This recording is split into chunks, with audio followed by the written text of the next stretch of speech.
Recently, several state legislators presented the Attorney General with a letter requesting an investigation of 4 members of the New Mexico Environmental Improvement Board for conflict of interest while they were determining 2 petitions for state-only carbon cap and trade regulations. These members are in direct violation of their own rule number 20.1.1.111, general provisions recusal, which states no board member shall participate in any action in which his or her impartiality may reasonably be questioned, and the member shall recuse himself or herself. Will you, as Attorney General, investigate the failure of these members to recuse themselves? The question actually has some circular logic in it, because it actually says in the question that there is a conflict of interest. And that question actually probably makes it not really an appropriate question, but I will tell you what we've done in the AG's office. There is a rule, and the rule was cited there, that talks about conflict of interest on the board, in the legislature, all of those other kinds of things. So I have a lawyer that represents that board, and he advised them of what the case law is with regard to conflict of interest. Now, for instance, there were some allegations that one of the members of the board was actually being paid by one of the plaintiffs or one of the petitioners. Turns out that wasn't true. If it was true, then he should have to recuse himself. If he's not really being paid by that, then probably he doesn't have to recuse himself. This is the kind of work that the Attorney General's office has to do, and you can't be sort of outcome-oriented in the Attorney General's office. You can't say, gee, I'd like to knock everybody off the board, so I'm going to give some kind of advice that will knock everybody off the board.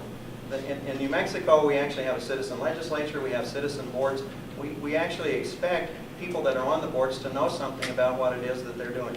In this case, there are 3 of those 4 members that represent environmental interests, and there's one of those board members that represents oil and gas interests. Well, next year we might have a different governor. Next year we might actually have 3 members that have oil and gas interests and 1 member that has environmental interests. We don't know that. But as the Attorney General, I can't afford to be sort of outcome-based and say, well, I'm going to try and change what the outcome is of what's happening here. We're just going to have to analyze whether the process was met, whether everything was done. So we advised the board that they had to have a public meeting where they all disclosed any potential conflicts of interest that they had. They did that. Then they all looked at each individual member to see if they should be recusing themselves.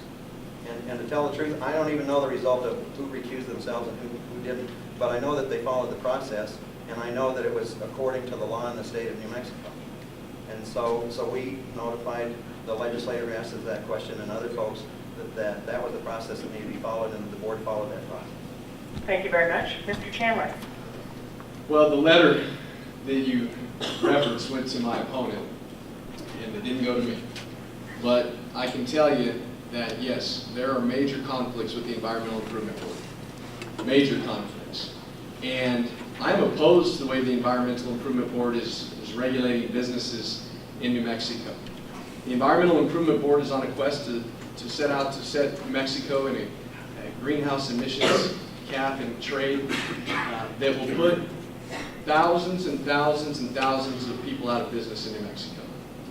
And those individuals that will be put out of business are providing resources for our education system.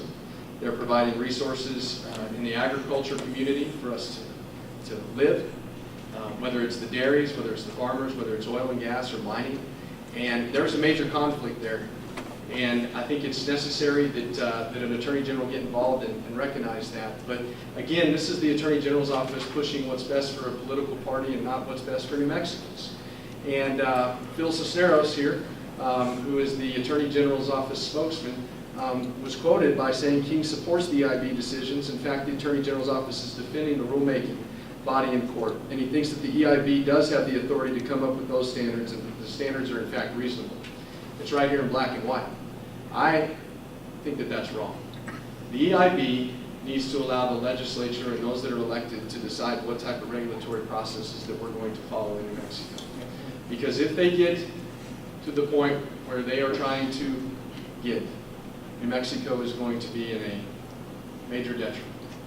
And I think we need an Attorney General that maybe just takes time to sit back and really get involved and focus on what's happening, understand the issues, and say if there's a conflict, these individuals are going to be removed. Well, and once again, you can see, I think if you want to fight corruption, if you want to help the state run things right, you've got to be first honest with the people that you're talking to, you have to be honest with yourself.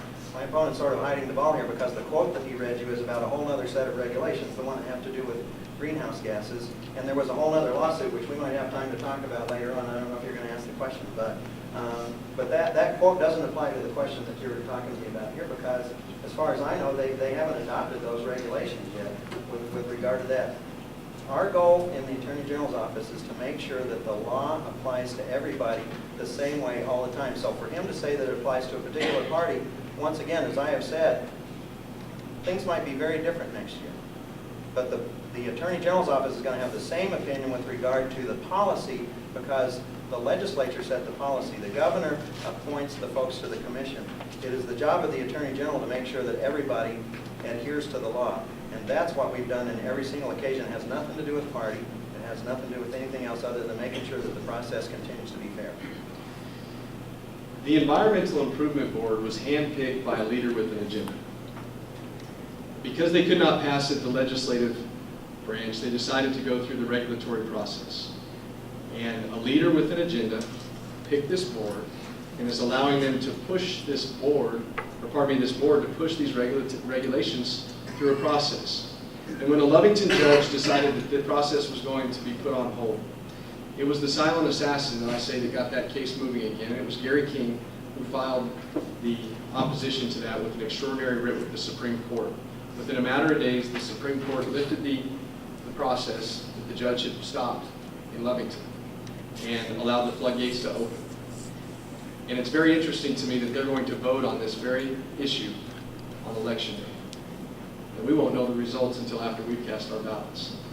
I think you need to get involved in what's best interest of New Mexicans and not the Environmental Improvement Board.